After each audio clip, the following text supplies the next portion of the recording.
Good morning, everybody. Welcome to today's 1 million by 1 million strategy roundtable for entrepreneurs. 1M by 1M, as you know, is the first and only global virtual accelerator for technology startups.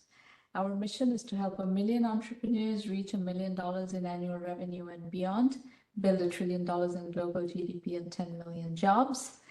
In support of that mission, we do these roundtables week after week after week. It's been going on since 2008. So this is the 615th session.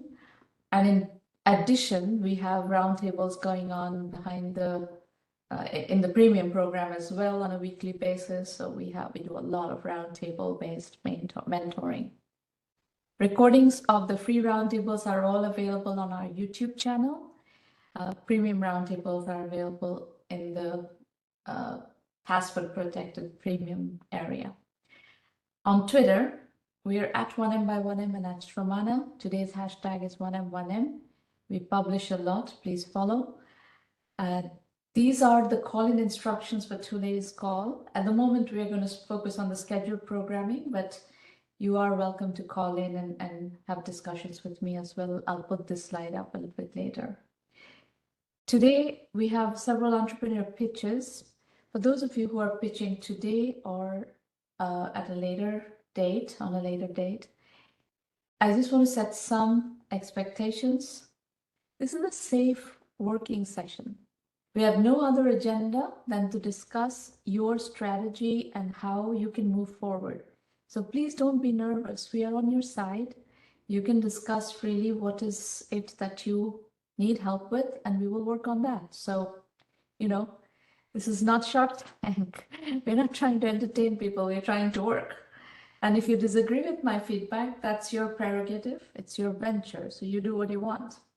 And that's just the way this business works. Sujith, you are going first. Thanks, Ramana, and thanks, Maureen. So hi, folks. My name is Sujith. I am from Kochi in India, and my startup is called Gigsboard.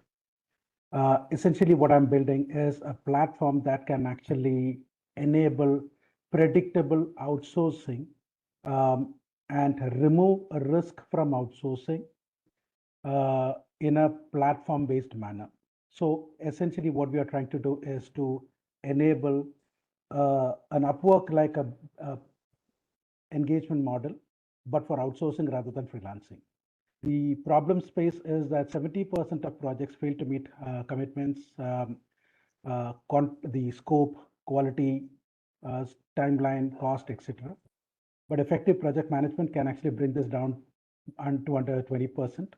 And the overall volume of the IT outsourcing in the SMB space where I'm targeting is targeted about 156 billion as per Statista, with a CAGR of about 11.07% up to 2028. The Gigsboard solution is a platform with a built-in project management tool that incorporates features from Agile, Scrum, Kanban, and Lean to enable end-to-end clarity and traceability of scope, speed of alignment, transparency of work status across the entire team, and trust and win-win. And end of the day, what we are trying to do is make projects successful predictably. Can we go to the next slide, please, Ramana? And we do have a 5-year vision. The vision is that I believe that the future of talent is basically on-demand project teams, so which means that only core functions would be hired long-term, and the supporting or augmenting resources would be added on a projectized basis. And for this to actually become effective, we need basically 3 things to happen. One is there has to be a very strong on-demand talent discovery and engagement model. There has to be predictable projects execution, and there has to be a lessons learned capture and reuse, because knowledge management will be critical in this scenario. Move on to the next slide. The founding team is me, who's a CEO. I have more than 32 years of industry experience, mostly with IBM, TCS, and Boeing, etc. My CTO is also an ex-IBMer. He was the executive architect at IBM Software Labs. He comes with about 28, 29 years of experience. And we also have guides. I have actually deliberately not called them advisors because these are informal engagements and not formal advisors. And the problem statement is that there is a lot of lack of reliability and predictability in IT contracting. It is due to two things primarily. One is the right team not being engaged, and second is because of the lack of clear and efficient project management. Move on, please. As we can actually move on to the next slide. This actually covers the the volume aspect, and I would actually like to spend more time on the help needed. So this is the volume. The TAM is 411 billion, which is the size of IT outsourcing business, and the SAM is 156 billion. And what I have actually assumed is 0.5% of the SAM as SOM, which means it can work out to about 7.8 billion in a target of 5 years. Move on, please. So what is the solution? Gigsboard is an enterprise B2B SaaS platform for talent discovery and project management. It's actually built by combining methods from freelancing, outsourcing, agile, lean, and Kanban. The talent discovery is enabled by aggregating IT services firms and IT freelancers. And what I'm targeting is IT services firms with less than 200 consultants and IT freelancers. Coupling that with a highly effective talent matching algorithm, not your traditional, Java kind of a search, but a little more complex than that. But it is automated. So it will actually give you search results in a context sensitive manner. And the project management is actually enabled through proprietary Agile PM and Kanban based project management system. Can we move on, please? And so Gigsboard essentially works like a seamless and monolithic combination of an Upwork with a Jira, a Rec Suite, a Trello, etc. built on top.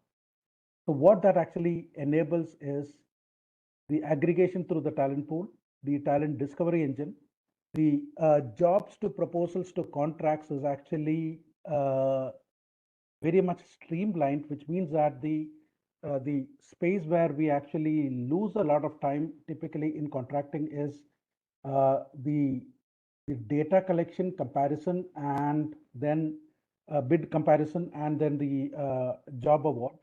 So typically in any kind of a contract, you take like 2-3 months, maybe 4-5 months even to actually move from RFP to contract.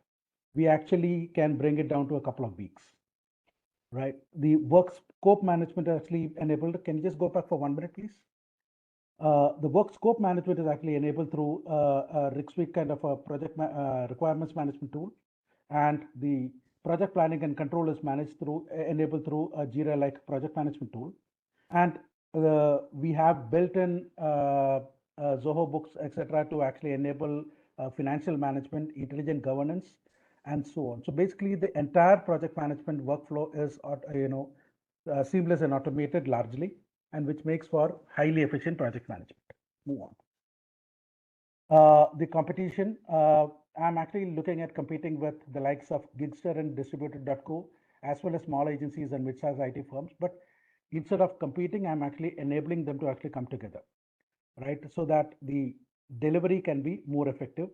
The typical contract value in the range of multiples of thousands to multiples of 100K.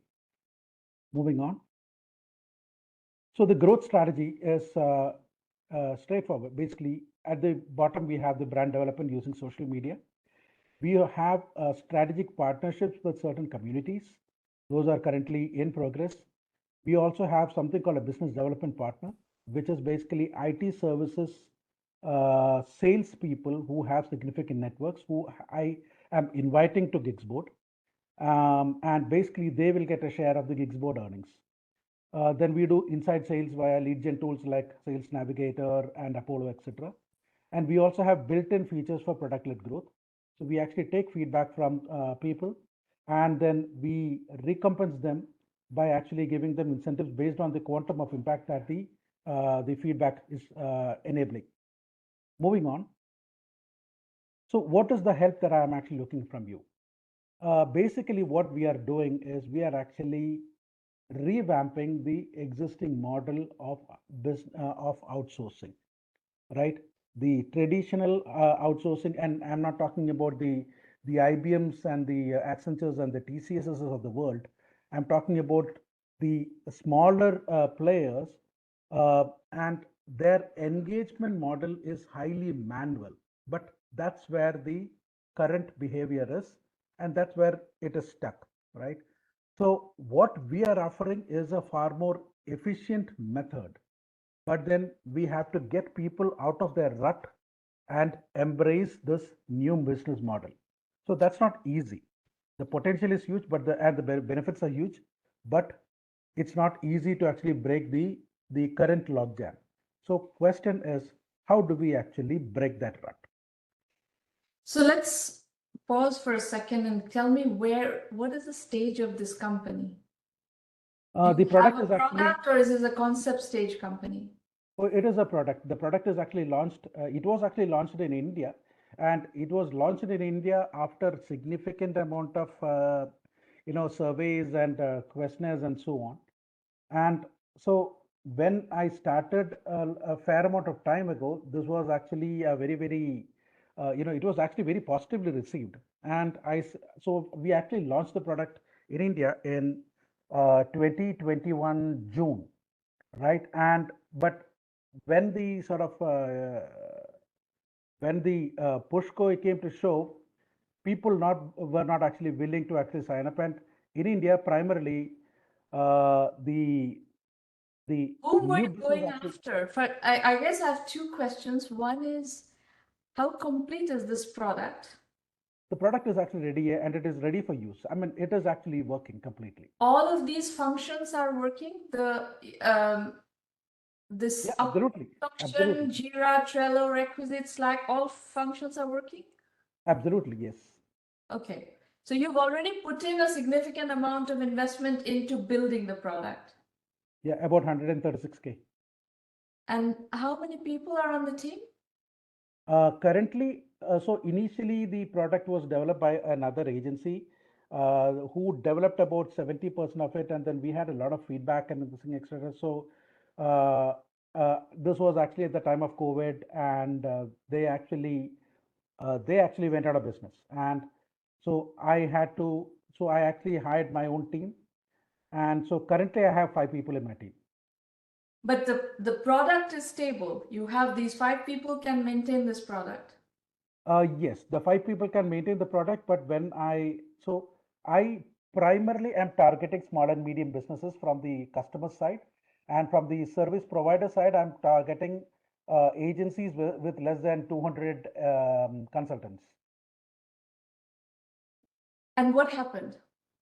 Oh, so basically in India, what happens is that there is a lot of lack of trust. So what happens is that customers do not really want to engage people who are from another location, because end of the day they want the ability to go and catch hold of the guy if there is a problem, right? So basically it's either the TCSs of the world who actually get the business, but that's for the larger customers, or in case of smaller customers, it is pretty much local, not necessarily eyesight, but at least, you have the ability to go and, talk to the guys, meet them, have No, conversations, but etc. that's when both sides of the business are in India. But if you're looking at the Upwork model, it's the providers that are in India. Right. The customers are not in India. Right. So in fact, what also happened is that initially we had actually won, some contests, and one of the grants that we won was from Kerala Startup Mission, and what they actually offered us was the option to actually execute all of the Kerala government IT projects via this platform. Right. So this was actually when the product was about 40% developed. By the time we actually reached 100%, what unfortunately happened was that the uh, the the CE of KSUM, who was the person who actually awarded this job to me, he actually moved out of the role, and the next person actually did not join for about 1 year, and my grant actually sort of went flying out of the window. So that's not where I think your focus is going to be, in the same format as Upwork, where the work is being done in India or elsewhere, and then Right. the customers are in in the US, in Western Europe, and so forth. Right. Now, do you have in your network a set of agencies IT Right. Yeah. outsourcing agencies that are in your sweet spot, these 200 people Oh, yeah. kind of So, I mean, agencies. so there are currently about 200 odd agencies who have actually signed up. Okay. And so what is actually happening is this. So there are people who see the value of the product that I'm building and have actually signed up. And the customer side from India, obviously, as you mentioned, it's not the right spot. And so we have actually launched Gigsboard in US in February 2023. No, but About it's 4 it's months not a ago. question of launching Gigsboard in the US. If these 200 people agencies, how many did you say you have? A couple of hundred of those in your Yeah, network exactly. Yeah. of And sign? about You and have about to 1,000 get them freelancers. to adopt the product because this is project management. The key thing is project management. So you That have is to right. get them to adopt. You don't need the customers. You need them to adopt the project. Okay, so basically, okay, I get what you're saying. So you are saying that instead of pursuing the marketplace route, pursue the project management tool route. Yeah, first. Mm-hmm. You Okay. have to do it Okay. one by one. You have two different value propositions here. One is winning projects, the Upwork style, the marketplace style, Mm. but you don't have the two-sided two-sided marketplace. You only have one side. You don't have the two sides set up. So, but the one side that you have, if you can get all your 200 agencies to start using your project management tool, then they can put all their clients on this project management tool and you can get the product improved and you need a business model that will work with that. So you can kind of need to give them a SaaS business model against which they start using your product. And then once you have that side keyed in and you have a group of outsourcing agencies who know how to use your product and who are believers in what you have to offer, and they put their clients in that mode and manage their clients in that mode and so on, so that then you have validation for the project management side of it. All your 200 agencies are basically validated agencies who follow your principles of project management. Then you build the other side of the marketplace and start bringing customers on top. What you're going to build is a SaaS enabled marketplace. Right. That is correct. So that's what I would do. Yeah, I mean, yeah, basically how I have actually attracted the suppliers, the agencies to Gigsboard is by, so in fact, there are a couple of, I mean, there are 4 multinational corporates who actually also showed some varying levels of interest in Gigsboard. 2 of them are very early stage.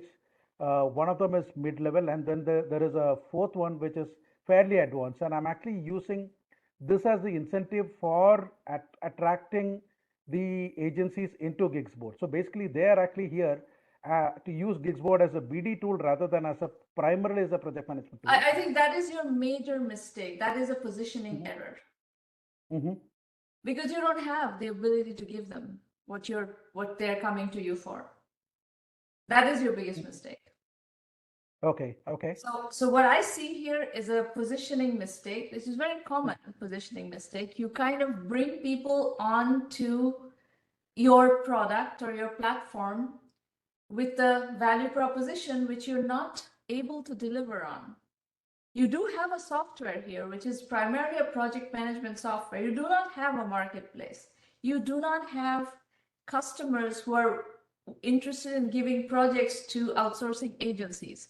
But if you go back and change the conversations with the outsourcing agencies and say that, hey, we have this project management tool and we want you to use this project management tool on a SaaS basis, we're going to first build the project management tool business, get a group of customers, outsourcing agencies who are streamlined on this project management tool, and then we're going to go to customers and say that we have a stream of agencies who use tools, and as a result will be more reliable agencies, and then we will build the marketplace later. You have to be upfront, you have to be candid with your 200 outsourcing agencies and see who is willing to play this game with you, because you don't have any ability to deliver on the marketplace value proposition at the moment. Okay, okay, and that is a perspective that I have never actually considered. I mean, yeah. So that is definitely something that I can definitely look at. So think about this in terms of the concept SaaS-enabled marketplace. You start as a SaaS. There is a lot of precedent of this mode of developing a business. You start as a SaaS company and then become a marketplace downstream after you have built a SaaS business. So what I'm saying to you is that first build the SaaS business, and then and agree with the customers that you are going to build the marketplace and you are going to make this a marketplace, a SaaS-enabled marketplace. But first you need the SaaS business, and you need people to be working with your project management tools, streamlined and everything, because that is what you're going to sell to the marketplace on the other side, is that there's going to be very streamlined project management, and that's why you come here and not to Upwork. Right, right. Okay, okay. That's a very interesting view of things. So let me, yeah. So I think that's a great input, Ramana. So thanks very much for your input. And yeah, I think I'm actually pretty much done. So there's one other thing that I'm going to tell you that is a common mistake that you're making, is in market sizing. Okay. This is the top-down market sizing. Right. You need to come up with a bottom-up market sizing that is aligned to your business model. So your first change you need to make in this market sizing is that you're building a SaaS business. What is the market size of the SaaS, bottom-up market size of the SaaS business? And then you're going to have to do a bottom-up market size of the marketplace business. That's how you do market sizing. So this market sizing is a mistake. Okay, so we are just talking about the SOM right now, or we are talking about the SAM and TAM as well? Everything. Okay. I mean, the SAM and the TAM are actually pretty, I mean, it is what it is, right? I mean, No, they're not. That's what I'm saying. You don't know what bottom-up market sizing is. That is the problem. No, I mean, I've actually done the bottom-up market sizing, by the way. But yeah, and it obviously does not match the 7.8 billion, obviously, but that's a SOM only. No, please do the bottom-up market sizing. I cannot do your bottom-up market sizing here right now, but you have to do your bottom-up market sizing. TAM, SAM, SOM, everything needs to be bottom-up, not top-down. This is the big problem I see this all the time. It's one of the most common mistakes I see in the work that we do is market size errors. If you do bottom-up market sizing for your specific segment, that's also bottom-up market sizing needs to be segmented. It's not the whole pie. You have a segment in which you have your TAM exists. You need to do bottom-up market sizing within that, within the scope of your target segment. Your target segment is not all of outsourcing. It is not all of SMB outsourcing. It's a particular segment. So segmentation is another thing that you have to think about. So I would say there are a bunch of things we discussed in this particular pitch. We discussed issues around positioning. There are a lot of errors we see in positioning, and you have to make sure that you can deliver to the value proposition around which you're positioning.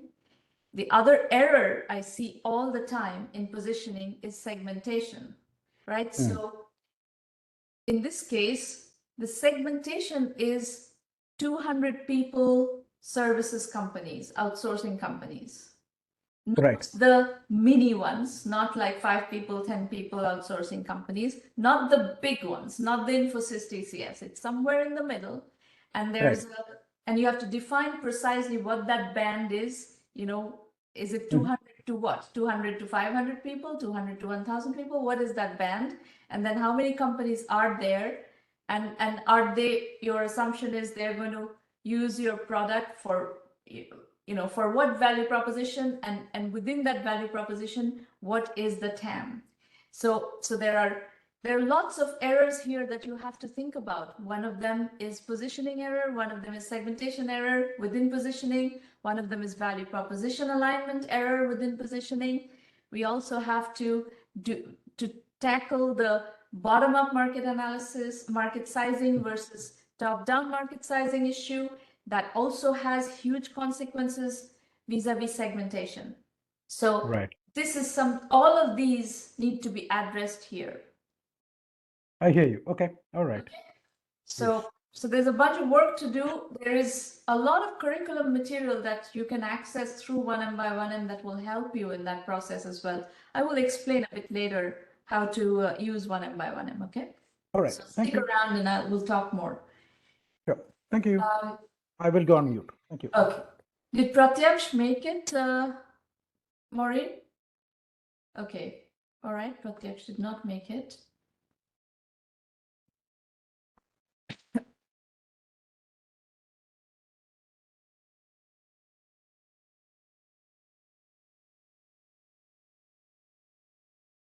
Maggie Sadi from Namibia.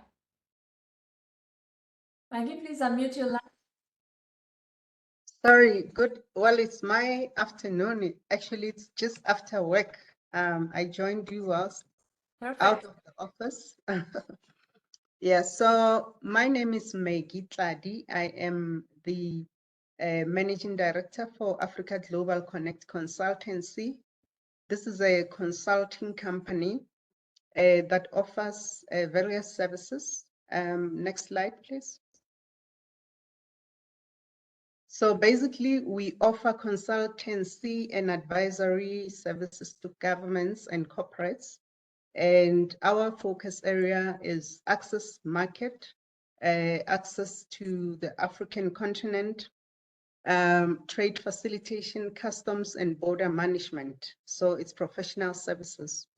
And we also offer online program on how to trade with Africa, and practical guides on trading with Africa, as well as a market accelerator program for Africa. We also offer one-on-one coaching as well as a bootcamp in relation to how to trade with Africa. And of course, the segment of our customers, who are our customers, these are governments, corporates, and as well as business owners in general. And of course, our solution, will talk more on that, but just to highlight, the solutions that we offer really are based on transformational, services that we package and tailor-make in line with our customers' market access requirements as well. You can move to the next slide.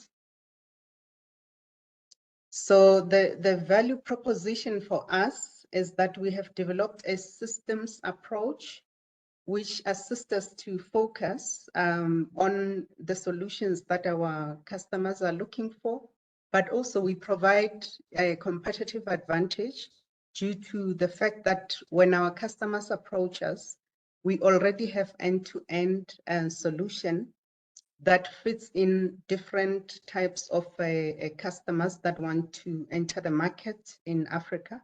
And of course, we are able to tailor-make our solution to suit the different segments or sectors of business to be able to now offer what is palatable to our customers. We also continue with learning and improvements of the system that we have developed as well. And of course, we also develop brand. In fact, our brand, we make sure that we, from now and then, keep on improving the brand for our business. How big is your company? So currently it's just me and one lady. So how can you do so many things, just you and one lady? We do this at a smaller scale. So see. tell me what you do, not all this. The problem with what you're saying is it's not credible. Okay. So have you done anything? Is this all a concept or have you actually worked with customers? Okay, I have started working with, offering consulting services, to so far 3 clients. And also, we are talking to 2 more clients. So about 5, I would say if everything is successful with the 2, we will have like 5 clients that we would have serviced. And tell me more by the about end of the what year. is the profile of these clients, these 5 clients, one by one, tell me who they are. Okay, so the first one is actually, I would say the first 3 are all small businesses who are still, trying to enter new markets. So they, of course, offer different services. One is in the carpet industry, so they produce carpets. The other one is a consulting company. They offer services like branding services, website developments and stuff. And the other one owns an online business. And the other 2 that we are talking to are big, well, not big, but medium-sized companies that are exporting 2 different products.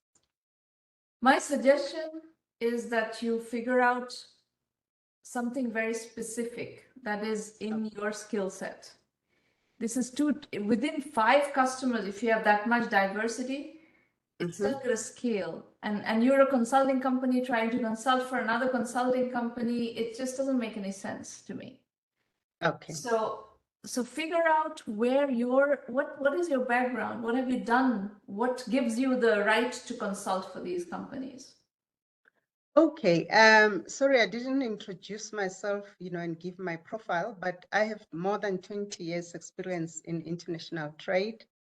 And, in what sector? International trade in what?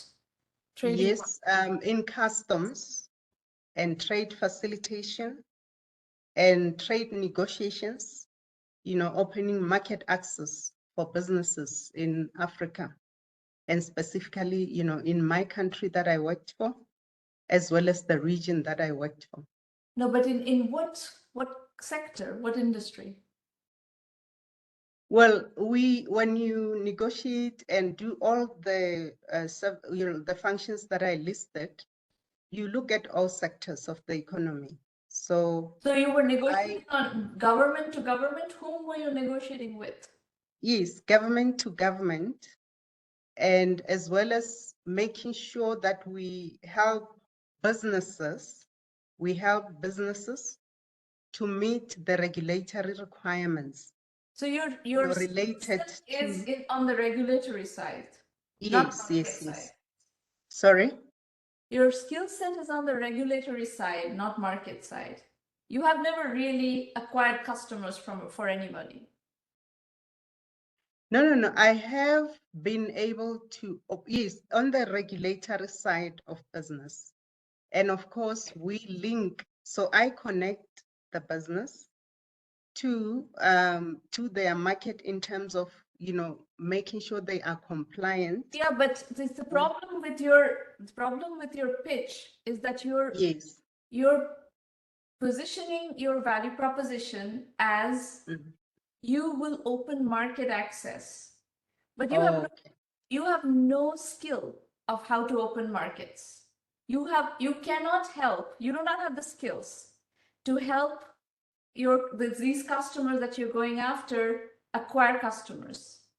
That's not your skill. Your skill is regulatory compliance and government to government or government to corporation regulatory stuff. So I think this pitch does not work because the value proposition that this pitch conveys, your skill set is not aligned with. So do not try to do something that you're not equipped to do, to deliver on. it's in many ways, it's exactly the same thing that we discussed in the previous pitch, is that you have to align your positioning and value proposition in a way that you can deliver. When you do get customers, you have to be able to deliver on that value proposition. Okay. So So- this, by the way, this is a very common mistake in, business pitches or how businesses position themselves, and you have to avoid this mistake. It's a common Okay. mistake. It has to be avoided. That you cannot create a positioning and promise a value proposition that you cannot deliver to. Okay. Okay. I hear you. So I just need you to guide me then. So Yes. So now when we talk, let's start peeling the onion here. Your skill set is Mhm. regulatory compliance in doing business with Africa. Yes, Who absolutely. needs that? Who needs that skill set? It's exporters, it's manufacturers, it's also Foreign manufacturers or foreign or African manufacturers? it's both. It's foreign manufacturers, exporters, importers, as well as but those that are outside of Africa and those that are within Africa. Okay, well then you need to focus your pitch to saying that what you offer is regulatory handling for exporters and manufacturers. And just focus on that, or don't even do two, just do one. Regulatory handling for exporters. And so we go back and go find 10 or 20 exporters you think have need for the kind of regulatory guidance that you really specialize in, you really understand, you have real expertise in. And just sell that as a consulting service to 10 exporters. Okay. And then if you succeed in doing that, then find 50 exporters and do the same. Then find 100 exporters and do the same. 200 exporters and do the same. You have to align your skill set and where you can deliver to the value proposition to what you are saying that you will do. All this other blah, blah, blah, throw it out of the window. Okay. And the problem I think you're going to face in the five companies that you're talking to is none of them have come to you with the idea of getting help from you on regulatory matters. They have come to you because you've told them that you are going to open markets, you're going to help them acquire customers, which you don't know how to do. So you're probably not going to be able to close any of them. So forget about that and really focus on the exporters and go tell them that change the pitch. You create a new pitch where you talk about regulatory needs of exporters and how you can help these exporters with meeting regulatory guidance. Okay. All right. Thank you so much for that great insight. Welcome. I think also maybe the big issue is language. In government, we do use market access. When we get into negotiations on trade agreements, we go as market access team where you negotiate for market for your businesses, So I guess this is what I've learned today, when you say market access, the business interprets market access means customer acquisition. Sorry? Market access in the international parlance means customer acquisition. Yeah. So there is no other market access. You cannot really do market access the way customers would want you to do. And that's not your skill set, but you do have very legitimate skill set in regulatory handling. And I would go focus on that. Okay. Okay. All right. Thank you so much. This is very helpful. You're very welcome. You're very, very, very welcome. Yeah. All right. I learned something today. So folks, I have two of the premium members of 1M that I'm going to talk to. Before I get to them, I want to quickly explain to you how you can use the 1M program. And as you can see, I'm giving you absolutely, unfiltered feedback, unsugar-coated feedback. So if you like this approach, please spread the word and send more entrepreneurs to us who need help. This is about working with serious entrepreneurs on serious issues who want to make serious progress. All our resources are at 1Mby1M.com. Spend some time on the website. There is a terrific blog that you're going to learn a lot from. The Entrepreneur Journeys book series is something that you can learn from. There are 12 volumes of case study-based books. The free roundtables, these roundtables happen every week, almost week after week. For the moment, it's every week. Sometimes when I'm traveling, it's not every week, but right now it's every week. Our full digital acceleration program is 1M1M Premium. And that's a $1,000 annual membership fee-based program. You get extensive methodology guidance. You can come talk to me every week and I will guide you, help you iterate on all the issues. The curriculum is part of this program. In the curriculum, we teach you all these topics like positioning, like segmentation, like bottom-up market sizing, bootstrapping, financing. All these issues are very deeply dealt with in our curriculum. And the coaching, mentoring, consulting, whatever you call it, happens in this mode, but in the members only premium roundtables. We do have a very large Rolodex, and we do make introductions for you into that Rolodex. If you're looking for financing though, you have to be fundable before we would send you to our investors. And we will help you get there. We will work with you, but it's not a given. Not all businesses are fundable. Only less than 1% of the businesses actually follow the venture scale model. So not all businesses, even if you do the work, will become fundable.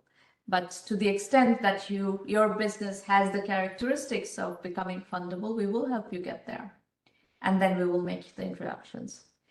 Go to the self-assessment. That's a very good due diligence tool that VCs use. These are the questions they will ask you. Please go study these questions and try to answer them. If you get stuck, come to the premium program or the basic program, which is a good place to get answers.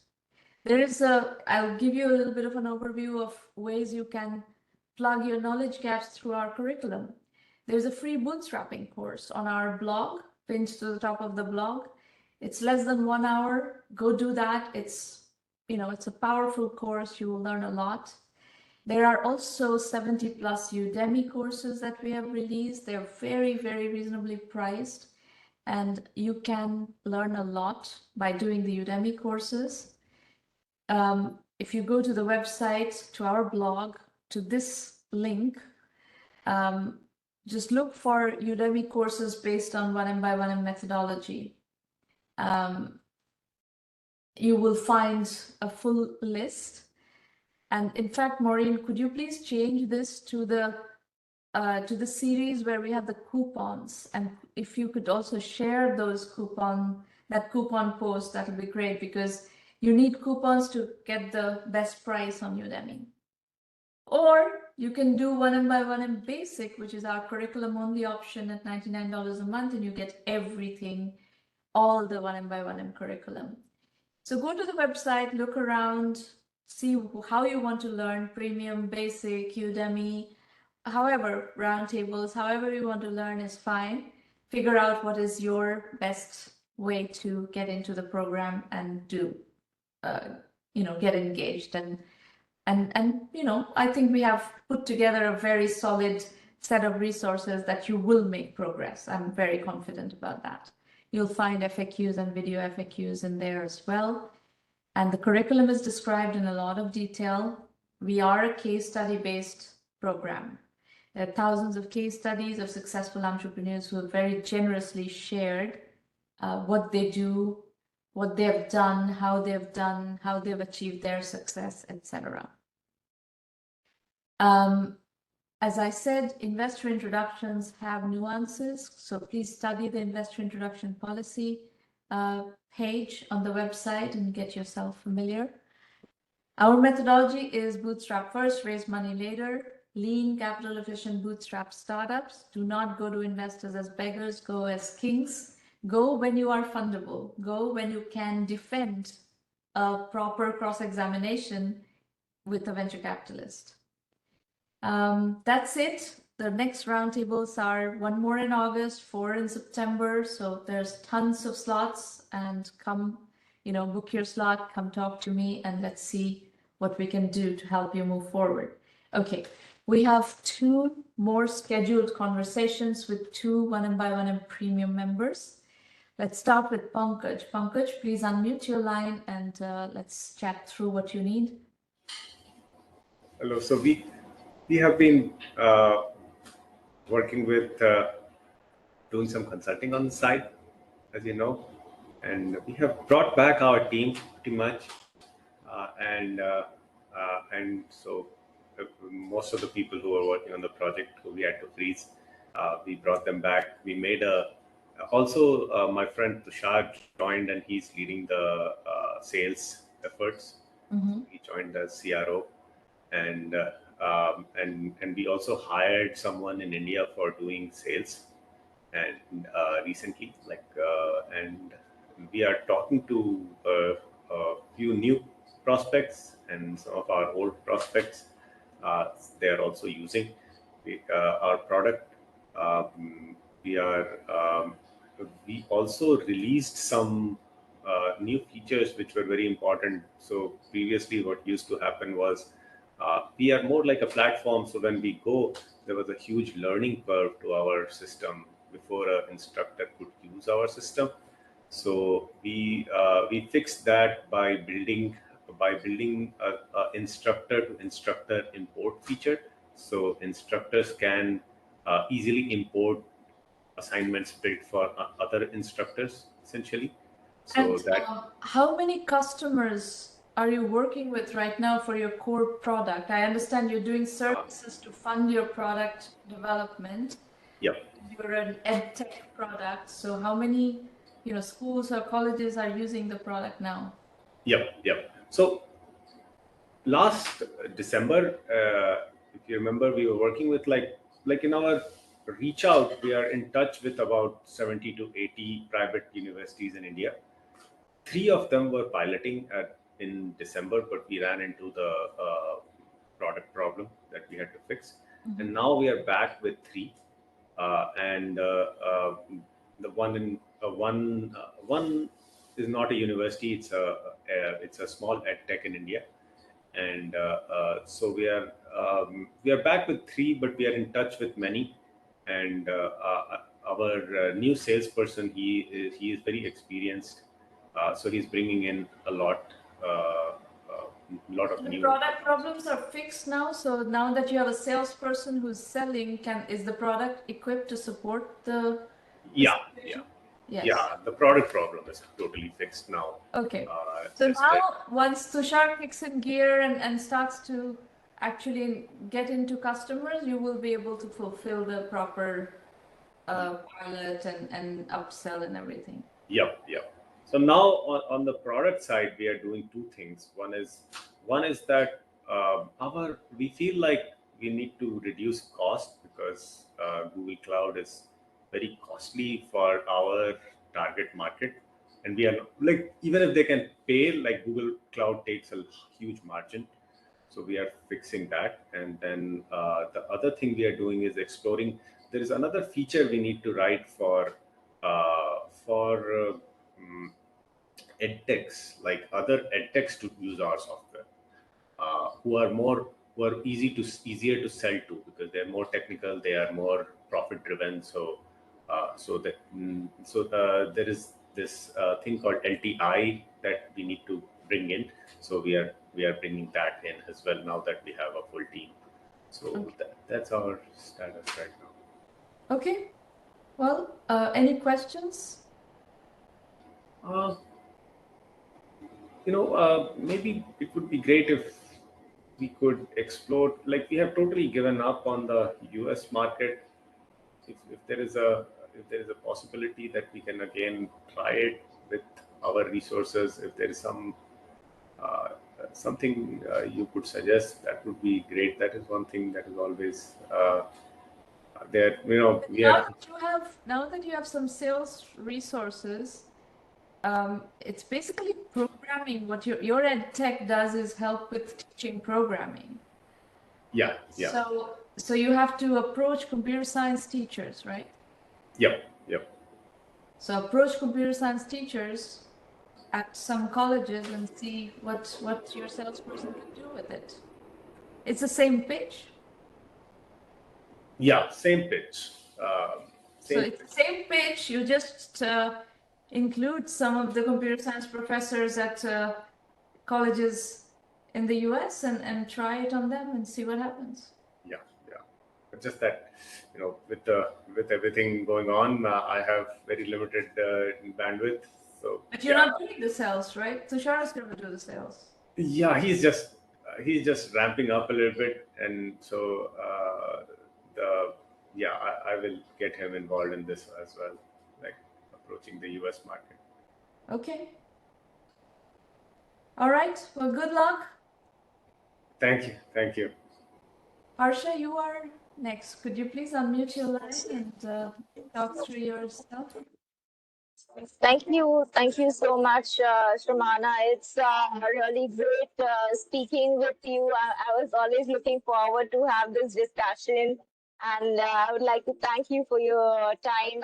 And I love the statement that you say bootstrap and go to the investor like a king. So yes. I have bootstrapped my venture all through the way, and I have my campus in North Goa now. And there have been no friends, family, nothing as such. And thanks. And we are very thankful to all our clients to instill their faith in us. We have been training people on sustainability, CSR, ESG. We are accredited by the American Council of Training and Development and the Ministry of Skills Development and Entrepreneurship in India. And how many customers do you have, Harsha? At any given point, we have more than 100 students. 100 students. Do you sell directly to students or do you take yes. B2C product? It's retail. It's a retail business. We get leads from Facebook, Instagram, LinkedIn, Google ads, and we convert them. Okay. And how much are they paying? It's for different courses. Our long-term courses is 1,20,000. We give them a scholarship of 25,000. So 1 lakh is an average amount that we take from our student. When we run short-term courses, then it is 8,000. When we run 3 months course, it is 50,000. So we have different brackets. Okay. And how? What is your revenue right now? It would be close to 80 lakhs, 60 to 80 lakhs. Okay. And that's annual recurring revenue or it's a one-time revenue? Recurring. So we give the option to the students to pay part-time, like month by month, because the fees is 1.2 or even 50,000 when we charge. We give them an option to pay during the course duration. Okay. All right. So, what you want to work on? What in the I know you joined the premium program. What do you want to work on? What is your focus? I am looking to expand my business now.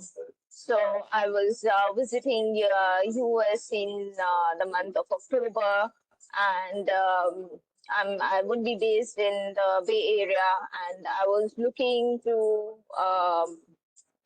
scale it up right now, be it with strategic alliance, which is the first thing that I would prefer before going to any investor. Though I have never taken funds from any investor, but I see that there are many grants available out there for educational projects. So here's what I would like you to do. Next week we have a private roundtable on Wednesday morning, California time. I would like you to come to that with some with a pitch that discusses how you've been acquiring customers so far. What is the segmentation? What is the profile of the customers? Who pays? You know, what is this profile of the customer who pays? So I get a good sense of where you're seeing the success, and then I will guide you accordingly. Sounds perfect. Okay. Looking forward to it. Yeah, I'll do Same that. here. Great. All right. So folks, we can do more Q&A if you like. You can also use the public chat to ask questions, those of you who are listening. If you have questions about the 1M1M program, your contact after this call is Irina Patterson, irina@1M1M.com. Irina will actually be happy to get on phone calls, WhatsApp, Skype, whatever you need as well, if that's what you need. In the meantime, we do have time for a bit more Q&A. Anybody? So my question to you was, do you think that when we have to scale a business up, do you think going ahead with strategic alliance would be better, or do you think going ahead and raising I don't know funds? yet. I need to understand where you're getting traction, and I need to assess what would be the easiest way to get to that segment, that customer base. Okay. So we will work on that. That's exactly what we're going to work on next week. All right. Thank you. Anybody else? Is there anyone in the room who is here in response to the various discussions we are having on LinkedIn on, you know, regional development? Anybody who's working on a particular geography, ecosystem building, etc., that you would like to discuss?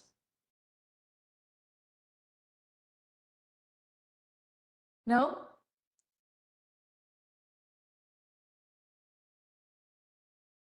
Okay, well, in that case, I'm going to wrap up today's session. We will see you next week, and the both premium members as well as premium members, I'll see you on Wednesday, and for the free roundtables, we'll see you at the next one on Thursday. Bye, everybody. Thank you for coming. Thanks, Ramana, for your time Thank you. and for your feedback. Goodbye. You. Pleasure.